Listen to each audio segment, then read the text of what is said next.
And Marvel's big announcements this week about completely destroying and rebuilding their universe and combining everything together. I think spinning out of there, we'll get a bunch of these little, like, 6-8 issue mini stories as well. Yeah, that's what it sounds like. Battle World, all of the Battle World tie-ins are their own thing. And you don't really have to read them all. It's just like, what thing do you think is fun? Which I'm excited about all of that. I like the way Axel Alonso described it as like, well, it's not like either universe is being destroyed. The regular Marvel Universe and the Ultimates Universe are, think of them as two pizzas that are being smashed together, and some toppings are going to fall off in the process. So that's great. I don't know. It sounds fun to me. Let the speculation on which toppings will fall off begin.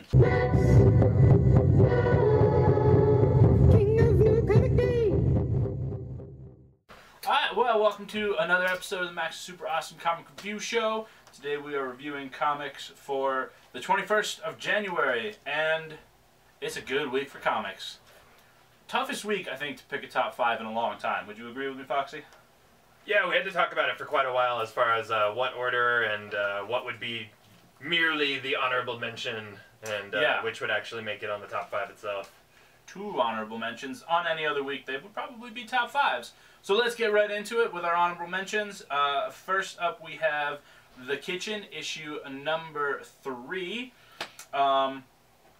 Really cool book. If you missed our first review, The Kitchen is about a bunch of wives, they're mob wives, and their husbands all get locked up and sent to prison. And so it starts off in issue 1 where they're like, well, we're just going to kind of pull the wool over everybody's eyes and keep their operations running as if they were here. And as the story progresses, you see these women becoming more and more independent and starting to realize, like, hey, we don't need all of these guys around. Yeah, they're like, well, now I'm the boss.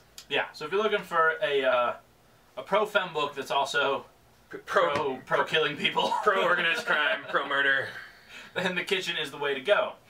Which brings us to our number 2 on the honorable mentions list, Guardians of the Galaxy issue number 23. This is the conclusion to the Planet of the Symbiotes. Yes, thank you. Thank you, Foxy. Stumbling through that one.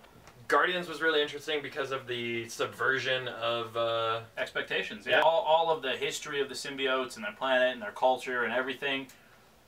Really well done, Bendis. Totally. Really well done. Not an easy thing to do, and you totally crushed it. So, that brings us to our top 5. And coming in at number 5 this week, it is the Valiant issue number 2 from Valiant Comics. The Eternal Warrior continues the gathering of his, I don't really want to say army because there's like 6 of them, but army. Superhero team. Superhero team to combat this great evil. I really liked it, and I really like it because it's an event book that, you know, takes place across the entire Valiant universe, which is an amazing universe to begin with, and if you've never experienced it, I would highly recommend it. But it's not like a sprawling epic where you have to buy like 30 titles and, you know, random books that you've never heard of before. It's one 6-issue story arc with top-notch talent. But anyway, moving on. Coming in at number 4 is the surprise of the top 5 in my opinion. It's a new number 1 from Boom Studios, which we've been hyping up for a little while, but that's because, man, they keep the hits on coming. But this one is from Michael Morrissey, Burning Fields, issue number 1. It is 1 part war drama, 1 part sci-fi? They haven't gotten into the sci-fi yet. The Thing is what they referenced. Yeah, they referenced John Carpenter's The Thing and Zero Dark 30. And the Zero Dark 30 coming through loud and clear. And honestly, I thought going into it, we'll be lucky if I actually finish reading this book, but it kept me engaged the whole time. Really great, solid art, really great dialogue, really engaging storyline so far. Yeah. And private security firms are a scary force to contend with, so I felt the drama very gripping. Yeah. Yeah, no, terrifying force to deal with. We won't get much into Iraqi politics. Yeah. But let's just say... we'll start a different show for that. But except Burning Fields gets into a little bit of that, and they do it in an informed way. Very informed, but very also engaging and not... it doesn't get bogged down. Yeah. It's not a history lesson. No. Which brings us to number 3, and number 3 is B.P.R.D. Hell on Earth number 127. That should come as no surprise. We've talked about it before. John Arcudi and James Herron continue to do phenomenal things with this series. I mean, like Foxy, you were saying, you know, they could illustrate a phone book.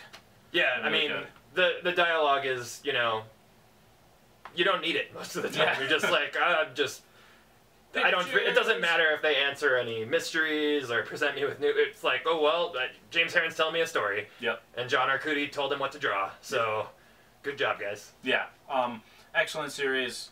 Again, people, read B.P.R.D. You are doing yourself a giant disservice by not reading this book, especially if you like superhero books, if you like Marvel, and if you like DC, and you like Cape books, but you want something that has a little bit more edge to it and is a little bit grittier, like maybe you're a fan of like Scott Snyder's Batman run.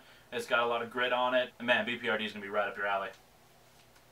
Which brings us to number 2 on our list, which, hey, shock of the week, oh my gosh, is Rumble issue number 2, also by John Arcudi and James Herron with Dave Stewart. Wow, John Arcudi and James Herron just took 2 slots on the top 5. Yeah, bam, 2. They didn't even pay us for that. Everybody else, raise your game up. And again, same sentiment. Rumble number 2, maybe a few things feel a little more answered. Not really. Not really, though. I don't feel like I'm clearer on anything, but everything that they're introducing us to is fantastic. All of the creatures in this. Yeah, I'm like, oh, that's awesome. Where did it come from? What does it do? I don't know. It's cool looking, though. What's going on with that cat? Oh my gosh. Yeah. What? But conceptually, Rumble is just, it's cool. So many characters, what a great world. We could talk about Rumble indefinitely. In fact, maybe we will when that trade comes out. As soon as we know what it's about, we'll talk about it more. But they did not take the number 1 slot, because the number 1 slot for 3 consecutive months going to our boys at the Autumnlands Tooth and Claw issue number 3. Kurt Busiek, Dewey, you guys are the men, I should say. We get some new characters in issue. There may or may not be some ladies involved in the process. Jordy Miller. Oh yes, sorry. Sorry. She's a fan. She's my fan, man. Well, everybody's your fan, Foxy. You're awesome. But I remember my own name because it's on the title page of the show. So, cut me some slack. Yeah, it's on your dressing room chair. So it is. I have a dressing room?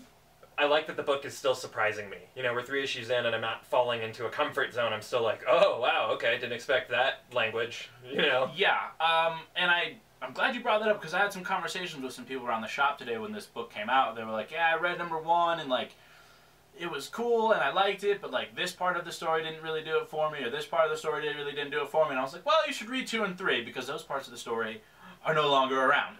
Yeah, it's still moving. But we're not at a stasis point. I wonder if it'll ever reach like a comfort zone and stick around for a while because it seems like a lot of movement. Yeah, I don't anticipate seeing a comfort zone. Like I think because of all the character situations, like they got a lot of work to do before they're gonna have any kind of comfort in their lives.